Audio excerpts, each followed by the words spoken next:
दोस्तों नमस्कार। स्वागत है आपका हमारे इस यूट्यूब मंच पर। दोस्तों पिछले दिनों मोहन भागवत और नरेंद्र मोदी की मुलाकात हुई थी। अचानक आरएसएस के सरसंचालक मोहन भागवत प्रधानमंत्री नरेंद्र मोदी से मिलने प्रधानमंत्री आवास पहुंचे थे और उसके बाद कयासों का बाजार गर्म हो गया कि आखिर इस मुलाकात में है क्या। लेकिन उस मुलाकात के राज अब धीरे धीरे सामने आने लगे हैं और उस मुलाकात में कई मुद्दों पर चर्चा हुई और कई लोग इसे जोड़कर देखने लगे कि अगले दिन जो जाति जनगणना का ऐलान सरकार ने किया वो या तो मोहन भागवत की सहमति से किया या किसी मुद्दे पर बहुत ज्यादा असहमति हो गई। इस वजह से नरेंद्र मोदी ने तंज भरे अंदाज में उनकी कैबिनेट ने जाति जनगणना कराने का फैसला किया। बात ये आंशिक रूप से सही हो सकती है, लेकिन दरअसल उस मुलाकात के एजेंडे पर यदि आप गौर करें तो कई सारी चीजें एक साथ हैं। एक तरफ राहुल गांधी और इंडिया अलायंस का बढ़ता हुआ प्रभाव, उत्तर प्रदेश और बिहार जैसे राज्यों के बूते भारतीय जनता पार्टी 14 और 19 में सत्ता में आई और उत्तर प्रदेश में कमजोर पड़ने के साथ ही एक दल की सरकार बैसाखियों पर टिकी हुई सरकार हो गई और उत्तर प्रदेश में जाति जनगणना पीडीए, साथ साथ बिहार से जो जाति जनगणना का पूरा मामला शुरू हुआ वो एजेंडा, राजस्थान में भी जाति की राजनीति, ये सब फैक्टर थे। किसान का आंदोलन एक अलग बड़ा मुद्दा था और इन सब को जोड़ करके देखें तो कहीं ना कहीं नरेंद्र मोदी सरकार कटघरे में दिख रही थी। इस बीच पहलगाम की घटना भी हो गई और जब पहलगाम की घटना हो गई उसके बाद सरकार ने यह तय किया कि आखिर इससे बड़ा मुद्दा विमर्श के स्तर पर कैसे लाया जा सकता है। नरेंद्र मोदी के थिंक टैंक ने जिस तरह से जाति गणना की टाइमिंग को लेकर के उनके कैबिनेट के सामने ये चीजें रखने की कोशिशें की और अंततः वहां मंजूरी मिली, उसके बाद अब किसी को कोई शको शुबा इसमें नहीं रहा कि हुआ क्या। जो भी हुआ, सबने देखा कि सरकार ने बिना कोई डेडलाइन दिए, बिना कोई टाइमलाइन दिए जाति जनगणना कराने का ऐलान कर दिया। अब वो 2 साल में होगी, 5 साल में होगी, 2 महीने में होगी, कोई नहीं जानता। लेकिन जाति जनगणना का मुलम्मा जब दे दिया गया तो इतना तो तय है कि जाति जनगणना के मुद्दे पर बिहार का चुनाव निकल जाएगा। इतना तो तय है कि यदि थोड़ा सा और ज्यादा इसमें तेल निकालने की कोशिश होगी तो बंगाल, तमिलनाडु और उत्तर प्रदेश के चुनाव तक भी, चूंकि डेडलाइन नहीं है तो उसको भी कि हम कराएंगे, वादा किया है कराएंगे तो कराएंगे ही। मोदी जी ने कहा है तो मान लेते हैं, कभी तो कराएंगे। तो इस आधार पर उत्तर प्रदेश के चुनाव में भी जो पीडीए के फॉर्मेट में अखिलेश यादव के साथ गठबंधन जुड़ा, जो सामाजिक गठबंधन जुड़ा और जिसने पूर्वी उत्तर प्रदेश में एक तरह से बीजेपी का सुपड़ा साफ कर दिया, किसी तरह से बनारस में भारतीय जनता पार्टी की नाक बची थी उस संसदीय सीट पर, अन्यथा लखनऊ से लेकर चंदौली तक चले जाएं तो बीजेपी किसी टापू की तरह किसी किसी संसदीय सीट पर दिखाई देती थी। तब सवाल यह है कि मोहन भागवत को इसके लिए जाने की क्या जरूरत थी। तो दरअसल भारतीय जनता पार्टी का जो कोर वोटर है, जिसे आम बोलचाल की भाषा में सामान्य वर्ग का वोटर, जनरल कैटेगरी का वोटर कहते हैं, उसके भीतर जाति गणना को लेकर कोई तीखी प्रतिक्रिया ना हो, यह दिखाने के लिए जरूरी समझा गया कि संघ के प्रमुख प्रधानमंत्री से जाति गणना के फैसले के एक दिन पहले मिले तो मैसेज कन्वे करने की कोशिश की जाए कि उनके हितों की रक्षा होगी।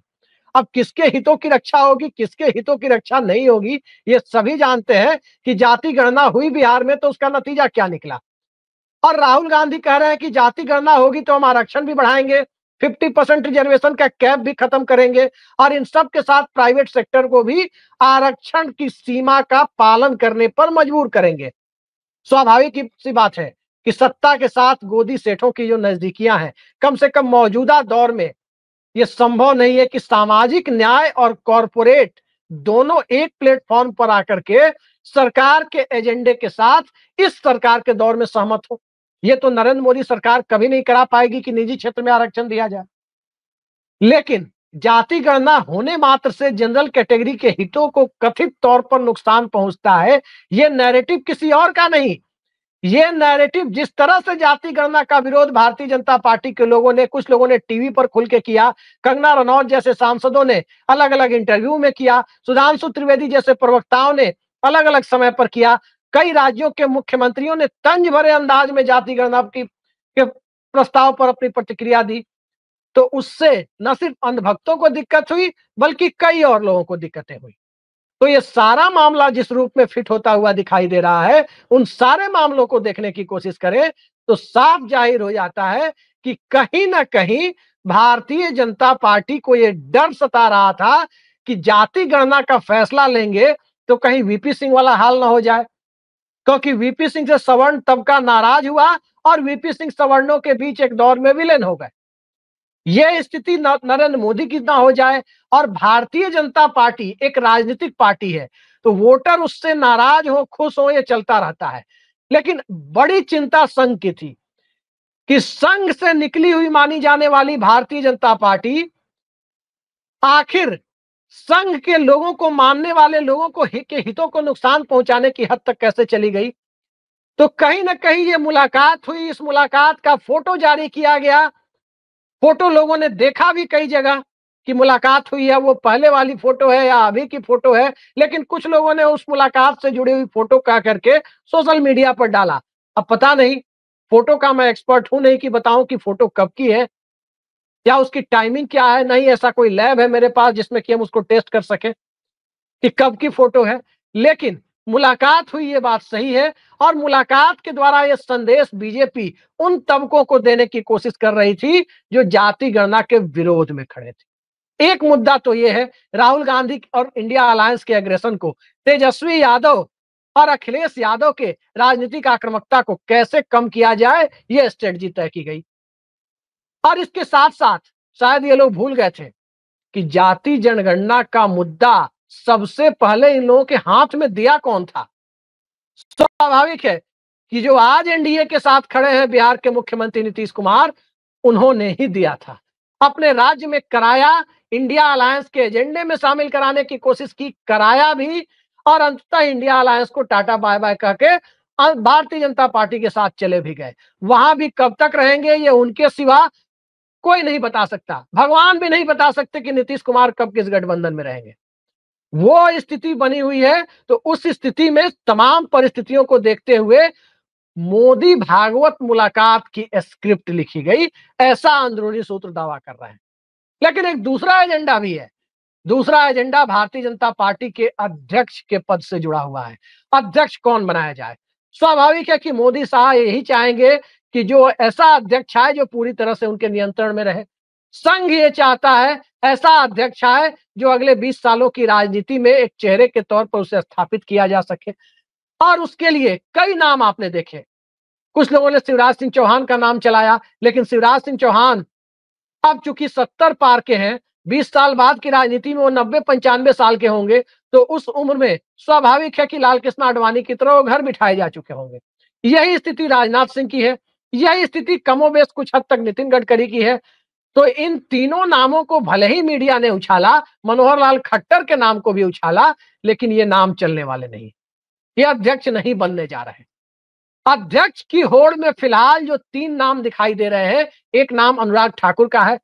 अब सवाल यह है कि जाति गणना और पीडीए और उत्तर प्रदेश के मुख्यमंत्री पद का फैसला होना है, तो राजपूतों की नाराजगी दूर करने के लिए कहीं ना कहीं अगर योगी आदित्यनाथ को हटाने का फैसला हुआ, तो तय मानिए कि भारतीय जनता पार्टी के अध्यक्ष पद पर किसी राजपूत को जगह दी जाएगी। अगर योगी आदित्यनाथ को हटाया गया तो कहीं ना कहीं से कंपेंसेट करने की कोशिश होगी। वो कंपेंसेट कितना होगा, वोटर की नाराजगी कितनी दूर होगी, ये समय बताएगा। उम्मीद तो लगती नहीं है कि योगी को हटाए जाने के बाद एक खास समुदाय की नाराजगी दूर होगी। लेकिन योगी आदित्यनाथ को बनाए रखा जाता है, उत्तर प्रदेश के चुनाव तक बनाए रखा जाता है, तो राष्ट्रीय अध्यक्ष पद पर अनुराग ठाकुर नहीं आ सकते। राष्ट्रीय अध्यक्ष पद के लिए 2 नाम है। प्रधानमंत्री के बेहद करीबी जी किशन रेड्डी, पुरानी फोटो भी वायरल होती है 29-30 साल पहले की अमेरिका की, कि जी किशन रेड्डी और नरेंद्र मोदी साथ में। उसके अलावा दूसरा नाम आता है प्रहलाद जोशी। प्रहलाद जोशी दक्षिण भारत में कर्नाटक से आते हैं। प्रहलाद जोशी हिंदी अच्छी बोलते हैं, संघ के करीब हैं, लेकिन प्रधानमंत्री के विश्वास पात्रों की सूची में उनकी रैंकिंग वैसी नहीं है जैसी जी किशन रेड्डी की हो। लेकिन जी किशन रेड्डी के साथ दिक्कत यह है कि हिंदी भाषा में कुछ हद तक वो तंग है। वोटर को कम्युनिकेट कर पाने की स्थिति में वो उस हद तक नहीं है। तो इन दोनों नामों के बीच फिलहाल विचार हो रहा है और बीच से एक अनुराग ठाकुर का भी नाम है। ये 3 नाम फिलहाल दिख रहे हैं और कैसी परिस्थितियां बनती है उसमें उसको लेकर इन तीनों में से फैसला होना है। वैसे बंदी संजय कुमार का भी नाम था। वैसे कहा जा रहा है कि ओबीसी समुदाय के बीच से कोई आ सकता है, लेकिन जब जाति गणना कराने का फैसला हुआ है और जो बिदका हुआ समाज जाति जनगणना के फैसले से बीजेपी के कोर ग्रुप के लोग अंदरूनी तौर पर मान रहे हैं, तो उस बिदके हुए समाज यानी कथित तौर पर उससे बिदक चुके समाज से कहीं ना कहीं राष्ट्रीय अध्यक्ष बनाकर भारतीय जनता पार्टी एक सामाजिक मैसेज देने का, सोशल मैसेज देने की कोशिश करेगी। तो ये तमाम एजेंडे थे संघ और भाजपा के बीच में नए सिरे से कम पुरानी गांठों को खोलने का। संघ भाजपा वैसे अलग नहीं है, गांठें उनकी पुरानी वो बनती रहती है। और अभी जो परिस्थिति है वो परिस्थिति भी नहीं है जो अटल बिहारी वाजपेयी और केसी सुदर्शन के दौर में थी कि प्रधानमंत्री पद छोड़ने की सलाह भी कुछ लोग मानते हैं कि 2002 के राष्ट्रपति चुनाव में अटल बिहारी वाजपेयी को दी गई थी। और कहीं ना कहीं संघ के समर्थित लोग ही विकास पुरुष और लौह पुरुष की बातें उस वक्त के भाजपा अध्यक्ष वेंकैया नायडू के मुंह से निकलवा रहे थे। आज की स्थिति वो नहीं है कि विकास पुरुष और लौह पुरुष की बातें हो, और नरेंद्र मोदी वो नहीं है कि न टायर्ड न रिटायर्ड, अटल जी आडवाणी जी के नेतृत्व में विजय पथ की ओर प्रस्थान, इस तरह के बयान देकर पूरी पार्टी को अपने चरणों में झुका सके। आज स्थिति ये जरूर है कि मोदी नाम केवलम कोई जितना भी करे, अगर आज मोदी जी कह दे कि हम इस्तीफा दे रहे हैं तो पार्टी के आधे से ज्यादा लोग कहेंगे हाँ जल्दी जाइए, हो गया समय पूरा, आप जाइए, आराम कीजिए मार्गदर्शक मंडल में। आज बीजेपी के अंदर एक बड़ी जमात ऐसी खड़ी है जो उनको रोकने के लिए तैयार नहीं है, लेकिन पार्टी पर कंट्रोल भी तो चाहिए। उस कथित गुजरात लॉबी को अपना कंट्रोल भी तो भाजपा के ऊपर रखना है। वो कैसे होगा? अध्यक्ष के माध्यम से होगा। इतना तय है कि यदि जाति जनगणना कराई भारतीय जनता पार्टी ने तो चुनावी हिंदुत्व का सिराजा बिखर जाएगा। चुनावी हिंदुत्व का सिराजा बिखर जाएगा तो भाजपा तो बिखरेगी ही, भाजपा के सामाजिक समीकरण तो कमजोर पड़ेंगे ही, सबसे ज्यादा नुकसान संघ को होगा, क्योंकि संघ तो जाति तोड़कर समता की जगह भले ही समरसता की बात करे, संघ जाति तोड़ने की बात भले ही करे, लेकिन क्या संघ वाकई जाति तोड़ने की बात करता है? आज तक संघ के अंदर कितने सरसंचालक पिछड़े दलित समुदायों से हुए, कितने अति पिछड़े हुए, कितने आदिवासी हुए? एक भी नहीं। ज्यादातर या तो ब्राह्मण हुए और एक रज्जू भैया क्षत्रिय समाज से आए, लेकिन ज्यादातर लोग, संघ की जो कोशिश होती है कि सबको हिंदू बना दो, वो मैसेजिंग संघ की तरफ से अब तक नहीं दी गई। तो जाति गणना के बाद जिनके लिए संघ कथित तौर पर काम करता रहा, उनको क्या मैसेज देंगे? हालांकि उनके लिए कितना काम नरेंद्र मोदी की सरकार और संघ करते हैं भगवान भरोसे है। वैकेंसियां निकल नहीं रही है, जो निकल रही है वो तो लंबी बहाली हो रही है, लंबे समय से तक बहाली की प्रक्रिया चलती है। वैकेंसी निकलती है 2019 में रेलवे की, और बहाली कराने के लिए 2022 में लड़के आंदोलन करते हैं। ये स्थिति बनी हुई है। तो कहीं ना कहीं अग्निवीर स्कीम हो, किसान का मुद्दा हो, नौजवान का मुद्दा हो, और मुसलमान का मुद्दा तो पहले से है। बीजेपी किसान, नौजवान और मुसलमान, इन 3 मुद्दों पर जिस तरह से घिरी हुई है, कहीं ना कहीं जाति गणना को एक टूल के तौर पर जो सामने लाने की कोशिश थी, वो अब लोगों के सामने दिखाई दे रहा है कि आखिर मोहन भागवत के साथ मुलाकात में हुआ क्या था। एक तरफ संतुष्ट करो और दूसरी तरफ जाति गणना का मुद्दा छीनने की कोशिश करो, लेकिन डेडलाइन मत दो, टाइमलाइन मत दो। कब कराएंगे मत बताओ, कराएंगे। जैसे विकसित राष्ट्र बनाएंगे, 1000 साल का एजेंडा, पहले कहा गया 2022 तक की बात, बहुत सारे एजेंडे 22 तक पूरे कर दिए जाएंगे। फिर कोविड का बहाना मिला, अब अमृत काल बना दिया गया 47 तक। अभी कुछ दिन पहले प्रधानमंत्री 2025 में ही, एक हफ्ते से भी कम समय हुआ, वो कह रहे थे कि अगले 25 साल में, यानी 2025 में वो 25 साल का जिक्र कर रहे थे, तो 2050 का आंकड़ा यानी 2047 से भी आगे का आंकड़ा वो सामने ला चुके हैं। बाकी अभी से 50 साल तक का कर्ज तो नितिन गडकरी का मंत्रालय उठा ही चुका है। ये एक पीढ़ी का लिया गया कर्ज 3-3 पीढ़ियां इस देश में चुकाने के लिए मजबूर होंगी। आपको हाईवे का सपना दिखाया जाएगा, लेकिन इन सब से आगे बढ़कर संघ का चुनावी हिंदुत्व कैसे बचेगा, वो कोशिश भी करने की ये लोग अपनी तरफ से पूरा बुनियादी ढांचा सामने रखकर एक प्रयास करते नजर आएंगे।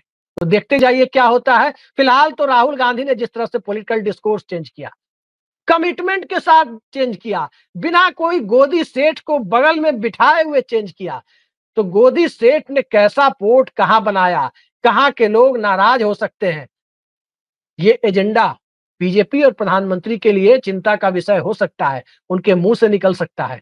अब तक किसी ने राहुल गांधी के मुंह से नहीं सुना है, तो जब तक नहीं सुना है तब तक तो हम यही मानेंगे कि राहुल गांधी गोदी सेठों से दूर है। लेकिन गोदी सेठों से तो दूर है, गोदी सेठ से दूर होने के बावजूद गोदी मीडिया, क्या अभी उसके लिए वो मीडिया डार्लिंग बने हैं?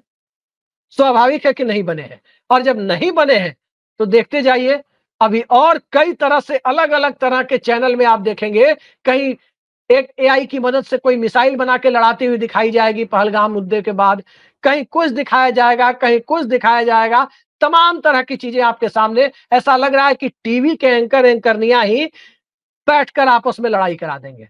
देखते जाइए, संघ भाजपा को बहुत लोग लड़ा रहे थे कि संघ नाराज है, भाजपा नाराज है, मोहन भागवत मोदी की बन नहीं रही है, और बहुत लोग इस पर टीआरपी भी बटोर रहे थे, पैरेलल मीडिया वाले भी। लेकिन हकीकत यह है कि दुनिया को दिखाने के लिए नूरा कुश्ती चलती रहती है। संघ और भाजपा कभी अलग हो ही नहीं सकते। कॉमन एजेंडा है। जैसे जनरल कैटेगरी के लोगों को मुगालते में रखा जाता है, अब जाति जनगणना की चाहत रखने वाले तबकों को भी मुगालते में रखने का एजेंडा तैयार हुआ है। और उसी एजेंडे के साथ जो स्क्रिप्ट लिखी गई है, वो मोदी भागवत मुलाकात के रूप में खूब बहुप्रचारित मीटिंग की तरह आपके सामने पेश की गई। अब आगे क्या होगा, ये मोदी जी ही जानते होंगे, भागवत जी ही जानते होंगे। और इंतजार कीजिए कि कब सरकार जाति गणना के का नोटिफिकेशन जारी करती है, कितने दिनों में मुकम्मल करा देने की बात सामने लाती है। कब सरकारी स्कूल के मास्टर साहबों को कहा जाता है कि जाइए घर घर जनगणना कराइए। अभी गर्मी की छुट्टियां हो रही है, इरादा सरकार का नेक होता तो गर्मी की छुट्टियों में मास्टर साहब लोग घर बैठे होते हैं, सबको जनगणना में लगा दिया जाता। लेकिन आपने सुना कहीं? अगर किसी ने सुना हो तो कमेंट बॉक्स में जरूर बताइए। आज के लिए इतना ही। नमस्कार।